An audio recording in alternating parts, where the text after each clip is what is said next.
Ето защо напоследък все повече хора избират скир пред кисело мляко. Скира представлява ферментиран млечен продукт, като за създаването му се използват същите специфични бактерии, които се използват и за направата на нашето кисело мляко. И до тук приликите между нашето кисело мляко и скира приключват. В направата на скира се използва ниско маслено мляко, като след като ферментира, се прецежда, за да може да се махне излишната суроватка и вода.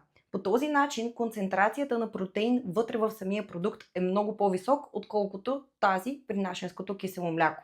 А това, че се използва ниско маслено мляко, съответно е и отговора защо в скира има по-малко мазнини и съответно по-малко калории, отколкото в българското кисело мляко. Тъй като полезните бактерии и в двата продукта са почти идентични, няма значение кой от двата бихте избрали, ако искате да се грижите адекватно за гастроинтестиналния си тракт и чревното си здраве.